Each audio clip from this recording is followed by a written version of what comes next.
All right. Good morning, everyone. So we're here with Amy Thiessen and Alex Alice Hung, right? Yes. Yeah. I'm sorry. I got the. We just were having some great conversations, and Earl just turned us on. Hey, we're this morning we're going to talk a little bit about what's going on in their lives, and for me, what's important is having people come to share time with us who are giving back, and when I think about both of you is how much you give back, and you know, and it's interesting that it takes so much courage to give back, like you're doing groups in Bali, and you're teaching and you're singing and and it takes courage, doesn't it? You have to step up and risk and create events and live in the not knowing all the time. Yeah. Every single moment. Every single moment. So I'm excited to have you both here, because I know that's what you both do and how you live your lives, and I think that's where the excitement is. That's where the juice is. You're living on the edge. That's I have a friend, Dr. John D. Martini, says if you're not living on the edge, you're taking up too much room, and so living on the edge is fun. Is that real? Can you relate to it? Yeah. Well, thanks for having us on, first of all, today. One of the words that I just picked up on, David, when you were sharing, is this feeling of aliveness, and I picked up on it, I think, because that's one of the things that Amy and I talk about a lot. So much so that it's actually the title of our retreat that's coming up in Bali, which is yoga and life immersion into all that is being alive. Yeah. And all the places where we can start to dance, not by jumping over, but start to dance with the edge of what we think is possible in our own capacities and in our own hearts and in our own minds, and our ability to vocalize and be present, and not jump over it, but start to have a space where, and I think Ali would attest to this, is one of the kind of fundamentals of the work we do is trying to find these places in ourselves where our edges are and expanding them, and then teaching from the horizon of that and helping other people maybe find a little bit more space and a little more width within themselves, and kind of go into those places that are a little edgier and a little bit more, sometimes edgier in a really positive way, sometimes edgier in a confronting way, but never in a way that would go too far where we lose you. Keep you in a safe space. Yeah. Nice. Nice. So I mean, a lot of what I'm doing these days is helping people to see where their beliefs are keeping them small. Yeah. And that's exactly what you're talking about, isn't it? A lot of that, yeah. Yeah.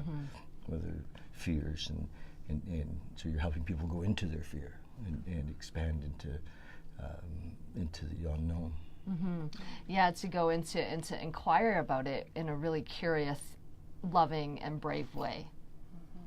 Nice.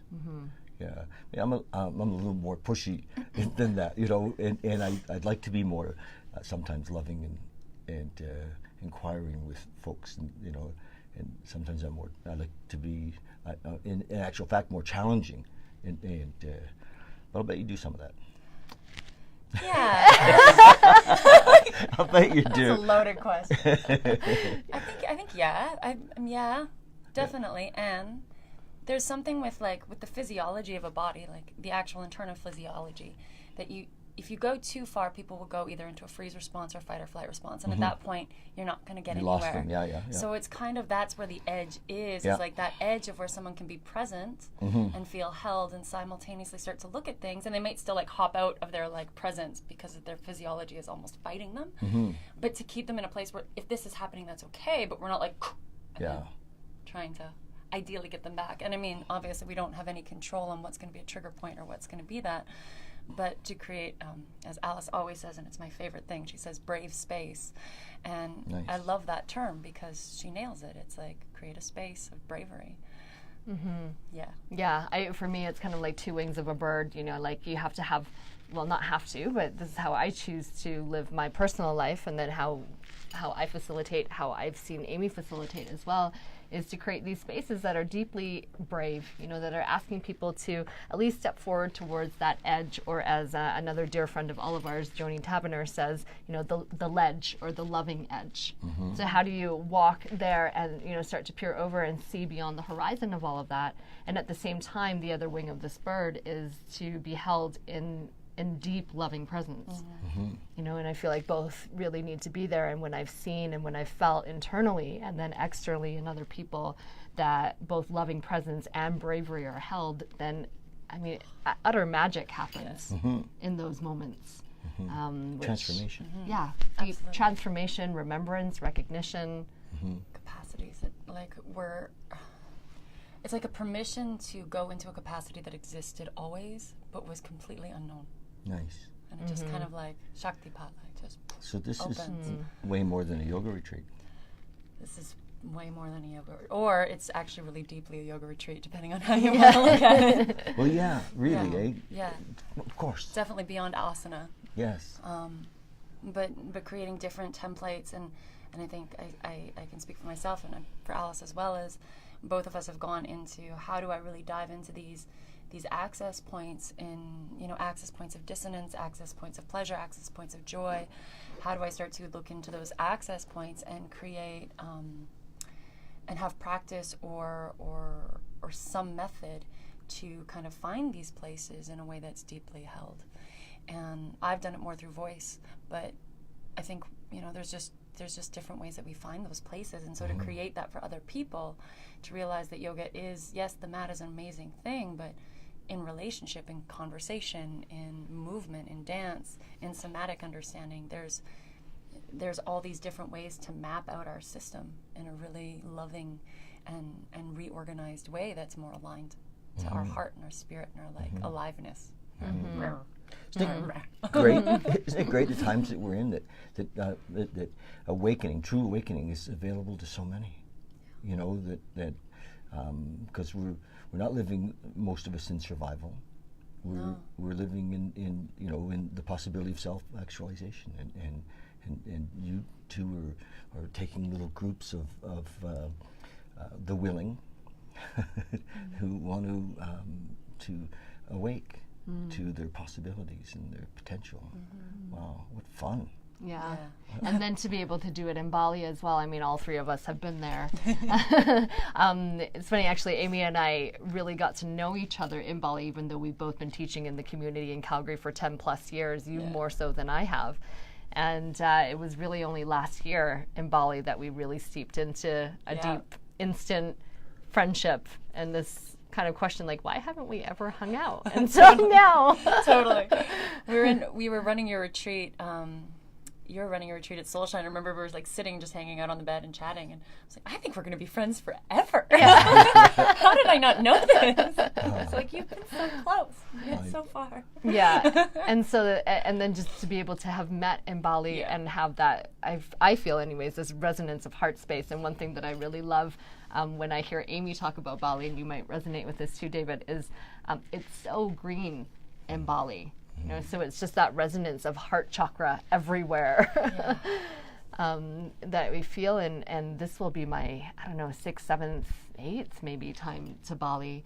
And every single time this deep awakening, reawakening of my heart happens, that is just really indescribable. It really is magic on some level. The depths and the layers that I traverse in my heart when I find myself in Mama Bali is absolutely incredible. I relate. Every time. Yeah. I relate. I had to start a business so I could go spend time there. In a way, that was a big part of it. My first trip was in '94, and we did 30 days nonstop with Paulo, just like nonstop. And that was his first workshop in Bali, and there was just a small group, it was 35 of us, and originally he'd said, they'd said, well, we're going to go on, boat trips and horseback riding. We would do all this stuff. We did not. We just stayed in group, but that's what we wanted. It was so intense, and I fell in love with Bali and the people and the possibilities of awakening, and that was my first time there. And I think I've been back 20 sometimes. in the last while. Yeah, it is, isn't it? And It is. It's and I love the people, and you know, you're there also doing business with local people. Yeah. Oh yeah. And where's you're in Penistata?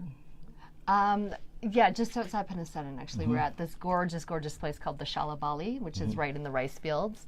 You can walk to town through the back end rice fields, actually, near Bintang Supermarket. Oh yeah. And yeah, it's stunning. I can't wait to be there. It's a like eco luxury. Yeah, the salt pool and amazing food, great dosas for, yeah. So how long is the group? 7 days? Yeah, Nice. yeah, it's 8 days, 7 nights. Yes. And there's a possibility of a second group? Well, I'm personally running one as well in March. So my personal retreat is Bali Radiant Heart, which is from March 10th until 17th. And then Amy and I will run Alive in April 20th to 27th. All right. When's the festival this year? It's the end of March, the last week of March. Yeah. Have you been? Yeah. Yeah. Yeah, Amy Nice. played there last year. Yeah, Did you? I played with, I have two dear friends, so Peter Longworth and Julius Smurden. And so I kind of piggybacked on them and played for them. So Nice. ideally I'll be there playing again. And then I had the wonder of Bali, where I got to go play for Janet Stone as well on her retreat. So Yes. that was really amazing. So I'm hoping to just kind of play for several retreats and stuff while I'm in town as well. Nice. Yeah, it's a lot of gear to log, Yeah. but it's worth it. Have you Yeah. ever heard Amy play in classes before? No. Oh, well, you must. I'll talk more. Okay. Can I just drop in? Yeah, I mean, that's every single time I land in Amy's classes. I mean, well, first of all, I gotta say, the reason I create retreats like this is so that I can go on them. Just Yes. like, Yeah. Totally. you know, your business you create so that you can go to Bali. I do the same thing. And if I can share a glimpse of that in my life and what lights me up with other people, that's great. But really, like, I'm doing it for me, and Amy and I are kind of doing it for us. Totally. Because we I just wanna want to hang out. Yeah, we want to hang out. We want to learn from each other. We Isn't want that to beautiful? just be Yeah. together. Yeah. But yeah, Amy, for you, for anybody who's watching this, I mean, if you get any opportunity to be in a class, a session, a workshop with Amy, do it, because she just, one of our friends, Tana, said this at one point, and it just really landed for me, is that Amy's music cues the heart in ways that words just can't. Nice. And every time I feel that so deeply. So thank you. Thank you. It's Do lovely. you do a little kirtan too, though? I do. Well, I do Little several things. Call and So, response? to some degree, yes. Yeah. So what I do is, you can go online. It's under, my music's all like iTunes, Spotify. It's under Sundari Studios. Nice. And the record's called Pray. And that was Okay. the record I We'll just released. we'll link it to all Yeah, this today. beautiful. Yeah. And then, so when I play a keyboard, a loop pedal, a guitar, which I sing into, and I play, and a drum machine. And I create these like ambient, like Wow. full sound systems. Yeah. And what's beautiful about collaborating is I don't actually know what's going to happen. So I'm just basically there and like listening to impetus and then following it through from what's inspired in the words. So if I'm working with Alice, then how she speaks and how she resonates is going to shift how I play and what I mold. Nice. And then so the whole thing becomes this really sweet co-creation. And then the people and the energy, whatever is in them, starts to come out. And it's really interesting, because sometimes it's like I'm singing to people because I just get pulled there. I'm like, and now it's to that person, and now it's to that person. So it's really interesting. Nice. It's really fun. Yeah. It's really fun. It makes me cry every single time. And then I do some kirtan stuff as well. Yes. On like what is my passion, and really where I'm going into is like, how do we find freedom in voice? And that comes into our capacity to communicate effectively, our needs, our wants, our ability to speak in conflict and like to stand in it and to hold space, but also our ability to create these like neurobiological connections between like the gut, the heart, and your throat. And how do you sing from the guttural part of you? How do you sing from the place of longing? How do you use your voice from these places where we're vulnerable? And that the voice is this like expansive, wild instrument that is like yearning to be heard. And so in kirtan there's a bit of that, and I'll do a little bit of like the call and response, but also toning and playing with just making sounds and understanding what sound connects into the system. So that's been like the passion for a while now. And I've started studying with a few people, like I've got my coaching certification and was studying psychology for the kind of communication side. But then I started studying with a woman named Sylvia Nakat, who's probably one of the most phenomenal voice, song. People, Where's she? She's Brazilian. She's based out of San Francisco, but she's all over the world. Nice. Bring her to She's Calgary. been doing it for 30 years. Bring her to Calgary. Got to get to know her better. Work on it. But yeah, just hearing, you know, like in the Western system of music even, and how limited it is compared to like Eastern modalities, where instead of like 12 tones, there's, you know, 22 or something like that, where they slide, and it's not about hitting notes, but about how to play with it. And I feel like in many ways that's really what this whole retreat is about, is like, how do you play with, you know, not the exact things, but all these slides in between tones, whether it's the tones of our body and our like physiology, whether it's the tones of our voice, whether it's the tones of our emotions, that it's not so sequential. Like everything slides, everything is rasa, it's flavored. And so we want to be able to bring life to the flavors of all of it. Wow. That's how I feel.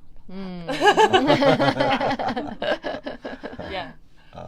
So I when you were speaking, what I was imagining too is that the angelic, like the crown chakra, must come down and out through as well. You know, if you're bringing people to tears, I'm imagining that there's that I call it the angelic, but you know, it's like coming from the top as well. Totally. So not just from, but yeah.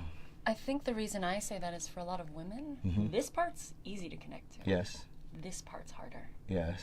Like, so for a woman to talk down here and be like, I've got this, and like own it from like the mama is very different than like, oh, I got this. Yeah, this is lovely. Like, that's probably just from being a woman. I tend to think of constantly going down here because here's easy. Yes. Whereas men, it tends to be a little more opposite. Men tend to speak lower, and it's these ranges that are a little different to get into.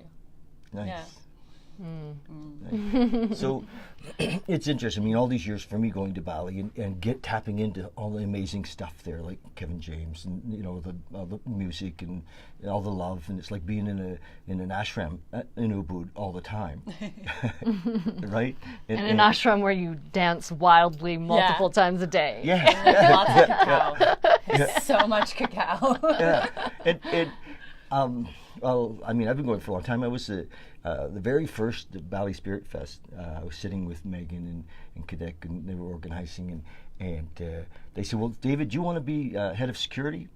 Like, that's how little it was. It was the very beginning. I said, well, no, guys, I can't be head of security. I don't speak Bahasa, you know, and it's grown so much, and so much, you know, great stuff has come from that festival. And so many amazing people have arrived in Ubud, you know, talented people like you guys that have come. Ubud just calls us, doesn't it? Totally. You know, and especially full moons. Like, you know, are you there for the full moon in your events? I don't know, actually. It's such a great place to be for full moon. I don't know if you like the moon, but I'm... Partial. Okay, I sure you are. Partial to the moon. Yeah. What does the moon have to do with anything? Everything. I'm just teasing. Anyway, I don't know where that came from. So it's so great. What I want to ask is, what are we doing in Calgary? You know, because Calgary needs love right now. You know, and attention, and you know, there's lots of folks that are going through stuff, you know, and so any groups or any places where you suggest that we can go and tap into the energy and feel the love. Want to go? Sure. Well, what's really feeling alive for me right now is, I have multiple things happening.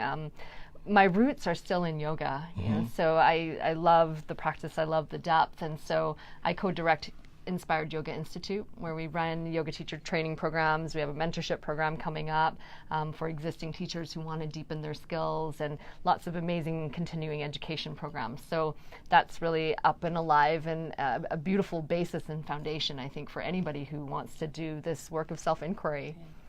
And then the other piece that's really coming online for me is working in the field of Tantra. I don't always love using that word because I feel a lot of people have some misconceptions about what that is, and it's such a vast word that also encompasses yoga. It's like, as well. Well, and it's like yoga. People think of just the asana, and Tantra the same. They think of, you know, sexuality. Right. And it's such a beautiful, huge teaching. Yeah. You know, Osho really presented over the years the vastness of Tantra. Yeah. Yeah. And so, Tantra is a huge umbrella for many things, but if I was to distill it down to one thing, I mean, this isn't what the word Tantra means, but just how I dance with Tantra is that it's about being intimate with life itself, you know, in all of its facets. And so how do we meet life with a deep amount of intimacy? The way that we would meet a lover in intimacy, the way that we would meet our own hearts in intimacy, the way that we would lay our hands and our feet and our heads on Mother Earth with such deep reverence and intimacy. That, for me, is the practice of Tantra. Wow. And so within that expression, there's so many different places that we can play. I'm offering an Intro to Tantra workshop at Yoga Passage on the 13th of January, so this Sunday, which is going to be a really beautiful, simple, yet, you know, rich opportunity to connect. Is there room in that still? Yeah, there is. Wow, yeah. okay. There is some space. It's filling up quick, and there's some space. Yeah. And for me, Tantra is also about meeting intimacy with anybody that we meet, be it somebody that you've known for your entire life or somebody that is brand new that you don't know anything about their name, labels, what they do in life, et cetera, but really meeting in the intimacy of that moment. So yeah, that's going to be a beautiful evening. And then I have programs for more women specific right now. Untamed is my big alive baby right now. It's called Untamed, the Wild Feminine. It's actually not my baby, and it's not a baby. It is not a baby. No. It's not a baby. She's a wild, the wild woman. wolf woman or Yeah. something. It's not a baby. So not for the faint of heart.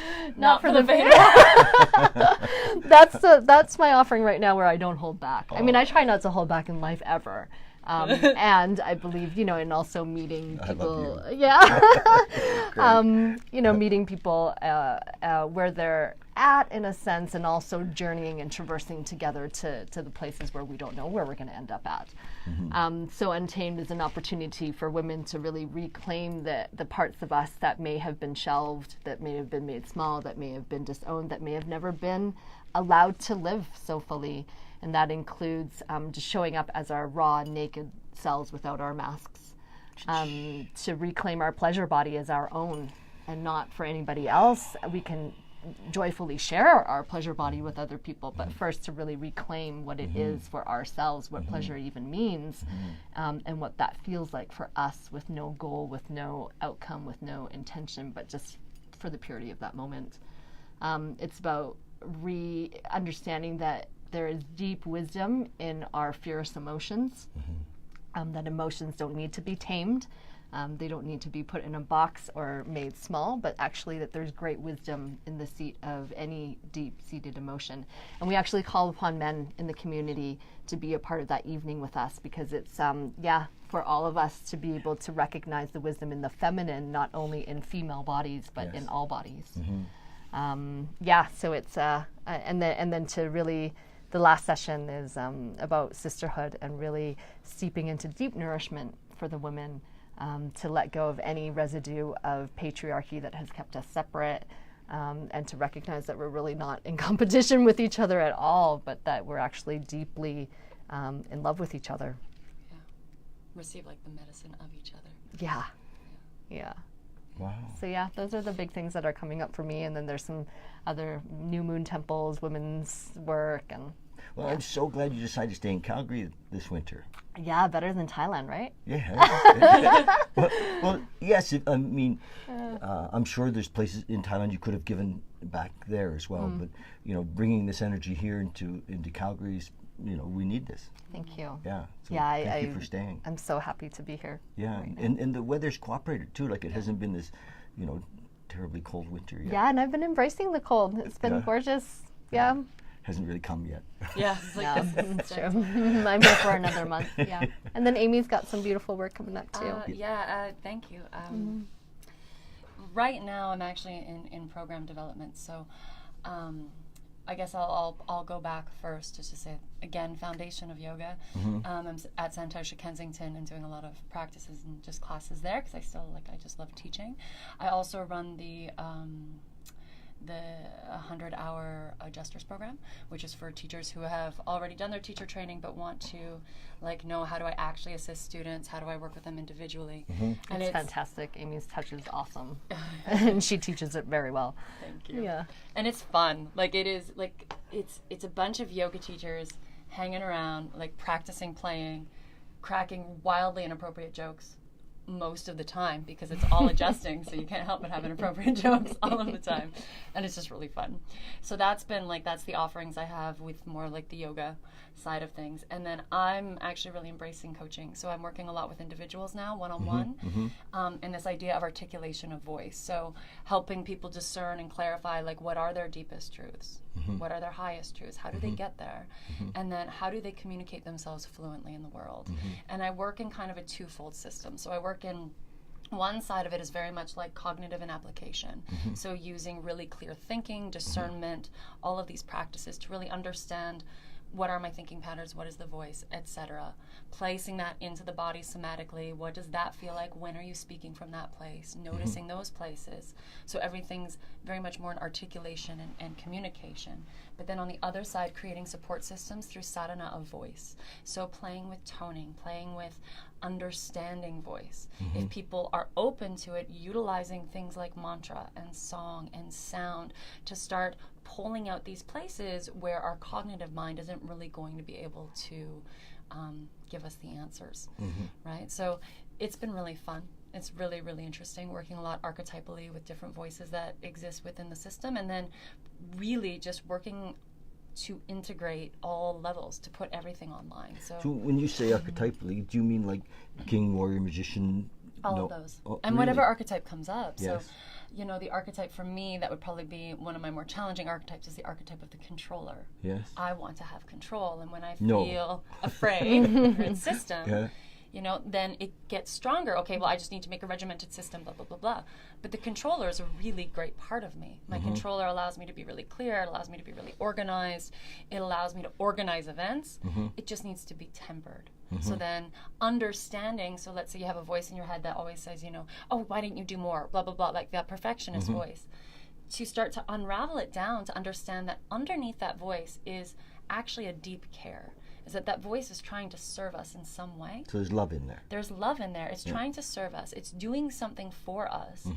But it's been kind of, because we've kept going, oh, I shouldn't do that, we've never actually listened to what the voice has to say. And so then when we start to kind of discern out what are the desires and the needs underneath the voice, and what do we have within us, what other voices, what other aspects or width can we call in to help us kind of temper this voice, to integrate this voice.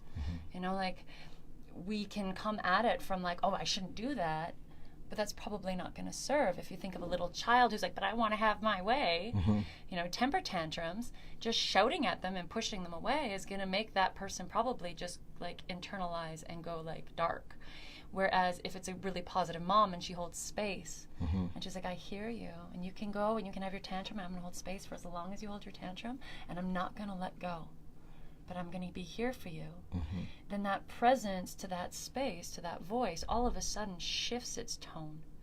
And so we can create, like I said earlier, like these internal mapping structures where when these voices that tend to be our biggest challenges come up, we start to kind of pull up our resources of ways of approaching ourselves and understanding ourselves with more clarity. That's my jam. Nice. Yeah, so it's been really lovely. It's a really nice play for me between intellectual, because I really like cognitive, and I have a very strong linear side to me, but to take the linear into the heart and then use the heart to balance the linear. Wow. Yeah. Thank you. Thank you. Thank So you. how can people, find you to? I mean, to work individually one-on-one, which is primary right now, is just to contact me, and they can contact me like at amythiessen.com. Okay. The website and stuff is all coming on. Yeah. I'm coming online right now. I'm just doing all the pre-marketing stuff, so it's a lot of sitting at a computer. And then I do believe, but I'm not positive, there might be an offering of coming up in the next month or so of Seeds of Sound and Song, which is taking a group together and actually playing with the seeds of sound and playing with voice and the tonalities and textures and vowel sounds and learning how to sing from different voices. Because, you know, you get a bunch of people in a room and you're like, sing, and then everyone's like, I'm a little nervous and I'm going to sing, except for maybe the one person that was like, I'm not bad, this is amazing, right? You got these. But then ask those people to sing like a child who doesn't care, like they're in kindergarten. Or ask those people to sing from like that really quiet place of longing. And all of a sudden you start to pull out parts of our system, our somatic system, that's been holding and has really never been given voice. You're giving it voice, which is an access point to healing. So that'll be coming online probably in the next month or so. Nice. Well, we're going to put all the links and to your music and everything on this, and I think that lots of folks are going to see both of you here. A couple of things that I noticed. One is I think you're both really committed to lifelong learning. To a fault. Yeah, I was going to say a little too much so. Well, I you know, this is the deal, right? If I had known 15 years ago when I started on this. Yeah, lifelong learning. And well, it's what I'm doing is encouraging people, you know, especially people in their 50s and 60s who have said, you know, that they've quit, or it's over, or they think they finished, and I'm saying no, you're just getting started. And you know, and lots of I do lots of men's work, and lots of the men that I'm working with that are a little older are done, like they're done, you know, and there's lots of opportunity to encourage people around lifelong learning, and in the fields that you're in, and in others. You know, I think you brought up a really interesting point. Something that's came up really, really, really strong for me in the last 6 months was just this really sense of like family. And I grew up in a family, I have a huge family, I'm close to my family. But this sense of family that I feel like we've lost is that, you know, okay, so you come to this event and everybody is between the ages of 22 and 40. And to me that's crap. Like, we need the spaces. I need the women in their 50s and 60s and 70s and 80s because their capacity to anchor and their capacity to hold space is so unbelievable. And then the gift of the younger is that they came up through the pioneering efforts of those women and men prior. Like they were given freedom. They were allowed to explore sexuality. They were allowed to explore, you know, what they wanted to do. They were allowed to be women who had an opinion and stood up for themselves. You know, so that life can actually be something that's infused into the people that are older, and vice versa. The people that are older have wisdom and this commitment and ability to loyalty that is unfathomable to me. And that's my mission is often is to show the elders that the, you know, what they have is valuable. Absolutely. And because with technology, life is kind of moving away from lots of people in their 50s and 60s and 70s, and it's hard to keep up. Doesn't mean that we don't have something to really give back. And so, yeah, I'm excited about lifelong learning and the love that you guys are putting into this is amazing. And I have a topic that's kind of special to me, and that's meditation. Are you both meditators? We didn't prep for this, so I didn't tell you I was going to ask this question. You know, yes, and like daily, you know. Currently daily. Because here's what we run into all the time. I mean, it started out for me helping people create meditation spaces, and it actually our grandmother said, you know, David, you know, you're not doing it, and you need to carry a bigger message. And I went back to her a couple of times, and anyway, so and it's transformed from helping people create meditation spaces to doing, you know, these talks on consciousness and awareness, and carrying a much bigger message. Where was I going with that? Oh, but what people are saying about meditation is, well, I don't really sit, you know, and I'm starting to call bullshit on them. They're saying, well, I meditate on my bicycle, or I meditate on my motorcycle, and I used to think that I was meditating if I'm on my Harley, that, you know, but the truth is I wasn't. I was just keeping my mind busy. You know, do you know what I mean? I wasn't really in a meditation. It's like an enforced focus. Yes. Because you're like... Yeah, you have to be present, you know.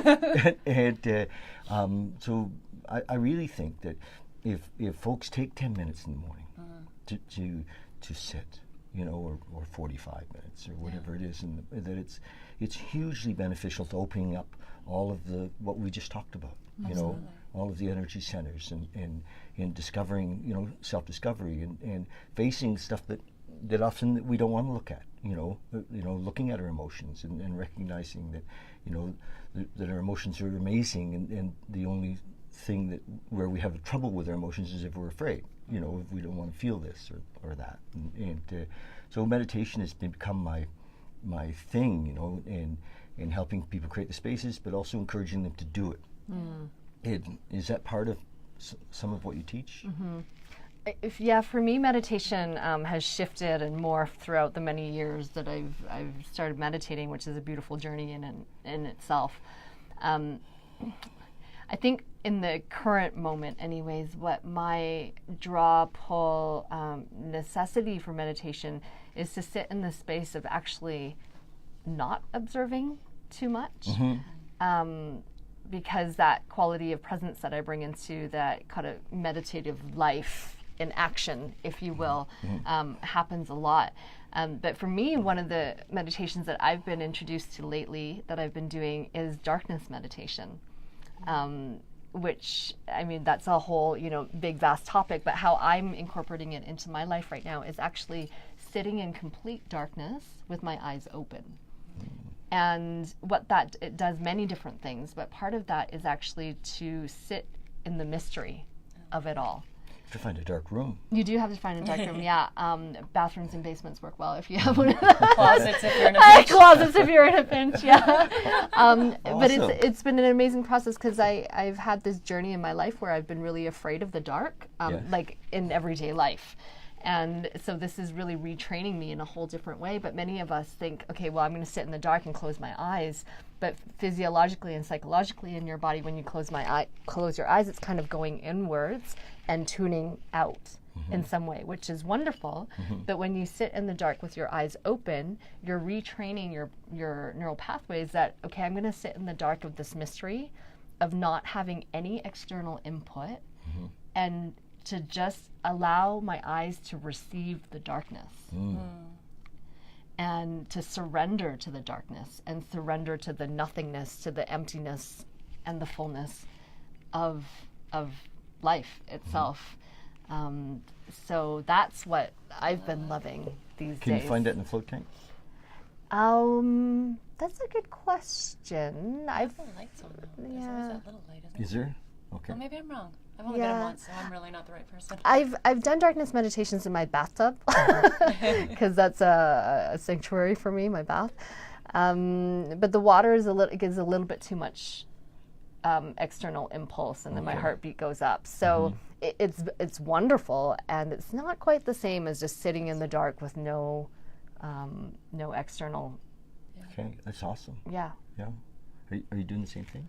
No, but I liked hearing it. So meditation for me has been interesting. For me, it's and something I work with a lot of the clients is actually developing sadhana. So it might not be sitting. It might not be sitting in meditation. When I was studying, one of the things that came up that was interesting to me, and I've been, not really now, but for years, like solid 20-some years of my life, have dealt with anxiety. And when I go off, I go on to anxiety. Like that's just been something that was kind of in my imprint. And meditation can be a contraindication for anxiety. Because an anxious person who's spinning in meditation, it actually gets worse. So I find that it's really about creating this space that is sacred in whatever way it is. So anxiety might be that person might need to journal, but that they take the quiet time to just literally write until they feel like everything's out. And then if they want to sit, they can. Okay. To have that space for it. Okay. So we'll prep for meditation. Either prep for meditation or just prepping. Because sometimes that's years. I mean, I have probably 1,000 journals that are full. I used to write for 3 to 4 pages every day for like a decade. And I mean, I've sat in meditation and done long sits, and I do, about a half hour sit a day right now. The other one is playing with, I've also been playing with sound in meditation. So like hearing a tone like a drone and like listening to the impetus of voice and allowing it to follow through, and then almost observing my own voice and where it lands and where it goes. And then it just recedes back into the sound and then kind of comes back out. So personally, I have a regular sit, and then I also have like sound to play Nice. with. Nice. So, yeah, I think that the whole idea for most folks of having just that time, it's like self-care. Yeah. It is self-care. It is self-care. It It's is, like, yeah. it's like, you know, I'm really playing with this, like, how do I take such good care of my heart? Like, how do I do that? And it's like, how do you become your own lover, your own best friend? Is, you know, if your lover, your partner, your person got up with you in the morning, sat with you, and just held space for you to go through anything, what would that feel like? So when you look at it like that, it's like, am I going to sit with myself and hold space for me? Like, I love this being as much as I could possibly love somebody. Then that's got to have it's just got to be good for the heart. So even if there's this, you know, like a dark place, or yesterday I noticed myself, I went for a walk and I had like that like kind of rock feeling here, just like a bit of anxiety, and I was like, I'm going to be kind to my heart, so this should go away. And then I stopped. I was like, no, that's not it at all. It's that with this here, with this discomfort here, I am going to be so kind to this being who is having this experience, as opposed to I'm going to do this to fix it. Yeah. It's like I'm going to be present to it. Okay. Yeah. I think that presence, being in whatever's happening, is the key, isn't it? And be here now, and with whatever, whether it's anxiety or Totally. But you're saying though, sometimes with anxiety, if we're here, it can actually.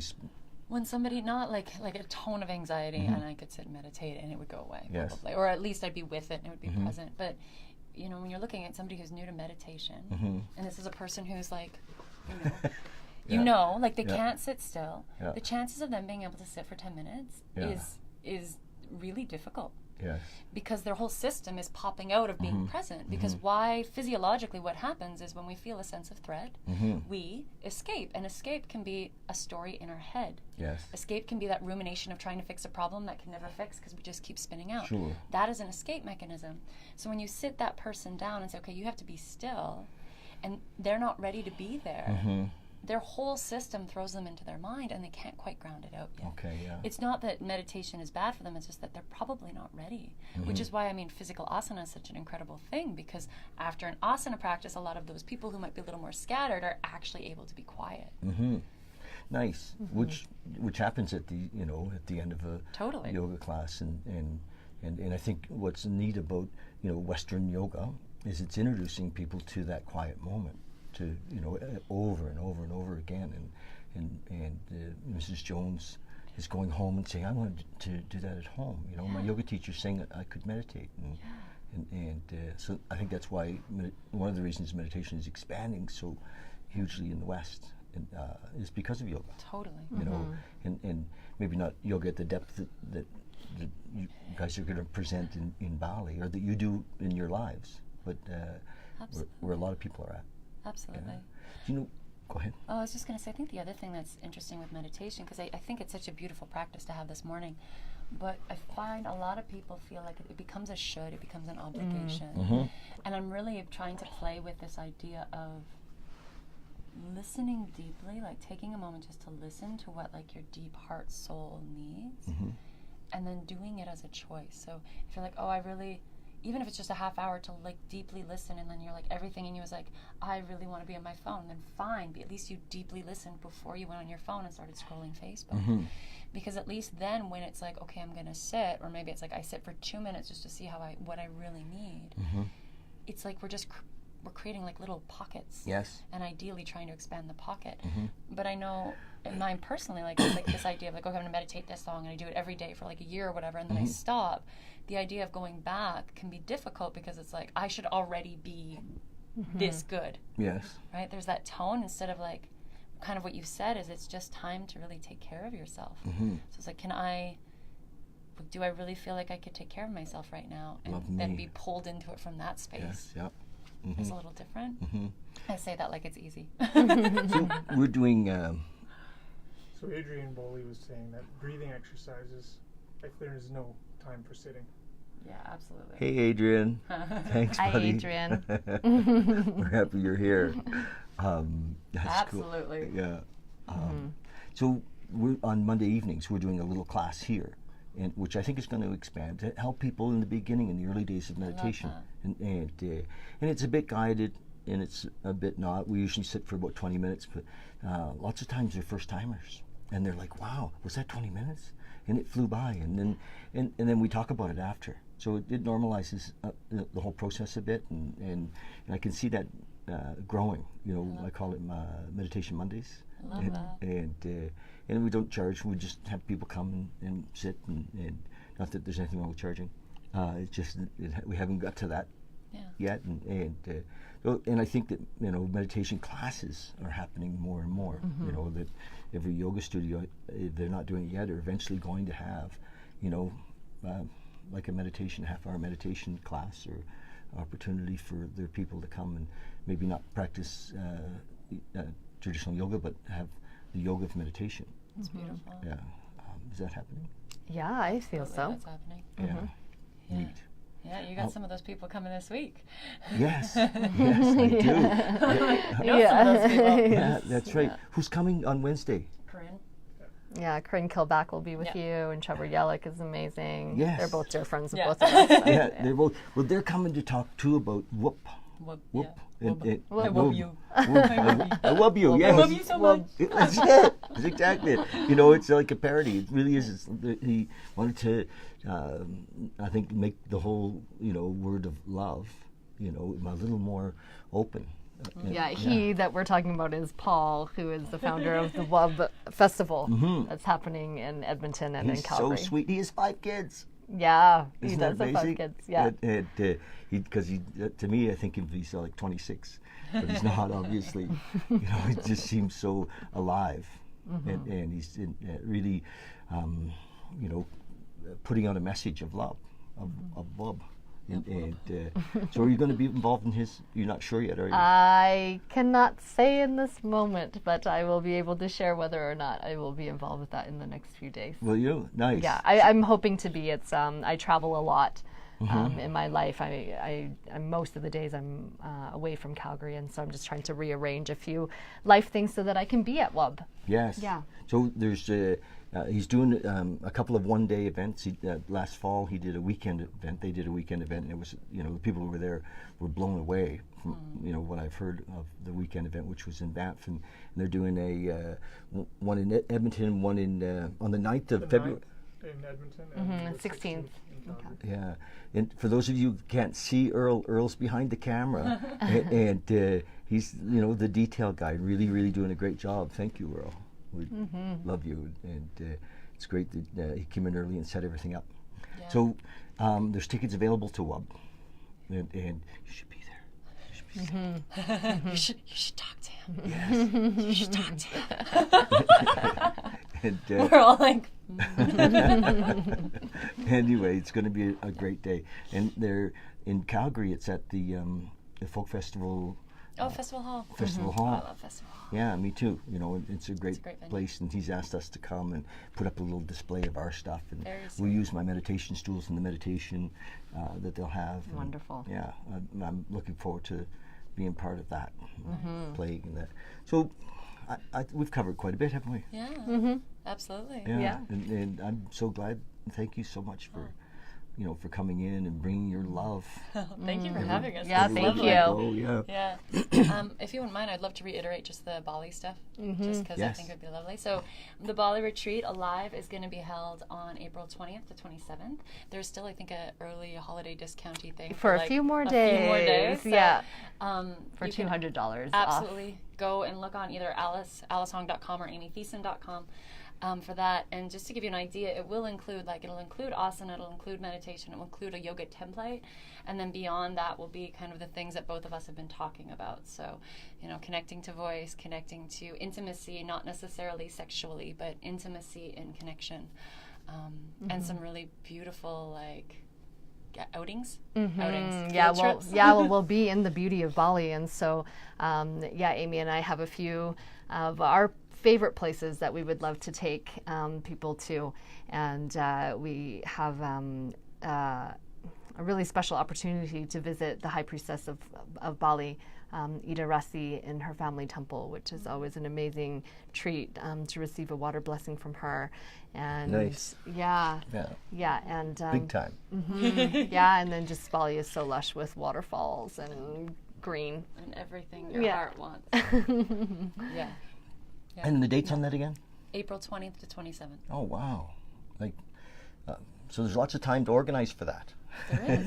There Still is. doable. Yeah. Very doable. I tell people, if they're going for a week with you guys, that they should go a week early and stay a week late. Exactly. Absolutely. Yeah, and because there's so much to discover, and I'm sure you can help them get set up for their first week of where they can stay. And Oh, absolutely. all of that, and Message us. Yeah, we're pretty hooked up in Bali. She's pretty hooked up. I'm pretty hooked I'm up building. in Bali. Yeah.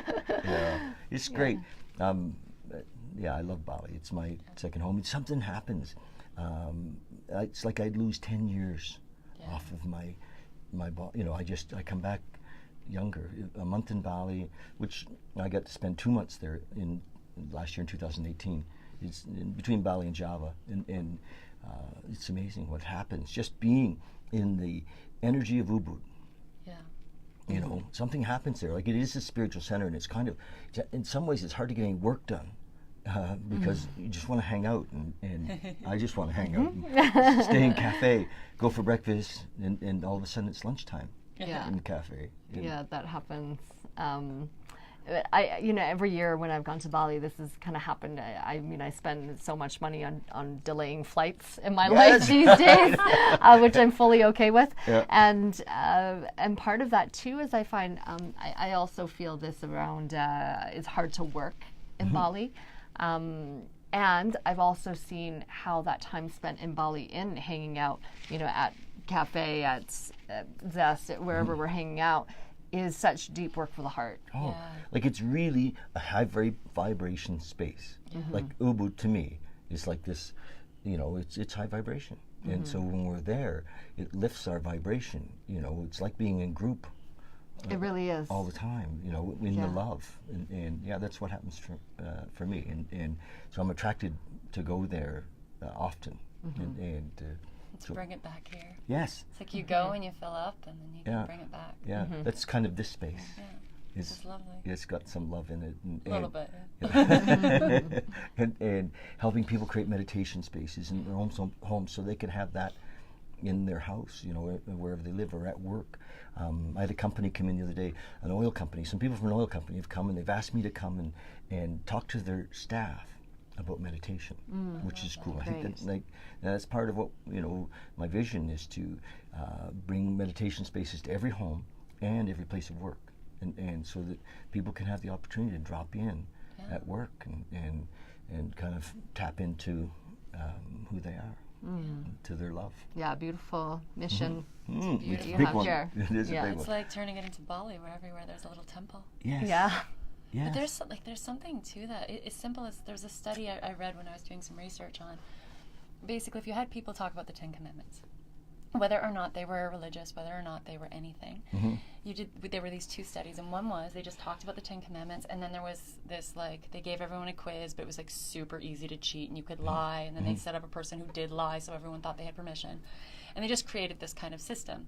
And there was a significant decrease in people lying when they had talked about the 10 Commandments, because they had taken a moment just to talk about what was morality, what was true for them, what was life for them. So having just as simple as a little space sometimes can just draw you back into even if it's only 10% more or 5% more over years, it changes the trajectory of your life. I think that's a beautiful, beautiful goal. Thank you. My mantra is that we're lifting the vibration of the planet one meditator at a time. Beauty. Yeah, and so it's exactly that, and it can be that. I'm a big student of Dr. David Hawkins. You've read some Hawkins, Power versus Force, and the book I'm reading online at noon every day. It's right there on the top, the Letting Go book. Nice. It's on top of the Bhagavad Gita. Yeah. And Hawkins talks about vibration. It's really easy to understand where we are in his scale. In unconditional love in his scale, it's like 0 to 1,000, and 1,000 is Christ consciousness. And the top of the scale that we can achieve here, and then unconditional love is at 540, I mean, if we could all just get to unconditional love. You know, for ourselves, and that's what I think you're doing, is helping people achieve unconditional love. You know, it's an inside job, and then it radiates, and so it's pretty exciting work. It's wow, eh? So thank you. Thank you. Thank you so much for having us on. Bringing your love and to the world, and and risking. I think it's very courageous.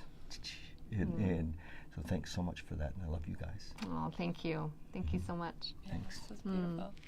Oh, shucks. Thank you. Thanks, Earl. Thanks, Earl. Thank you. Oh yeah, thanks, Calgary. Thanks, World. Thank Are you you, guys still iPhone. here? Thank you.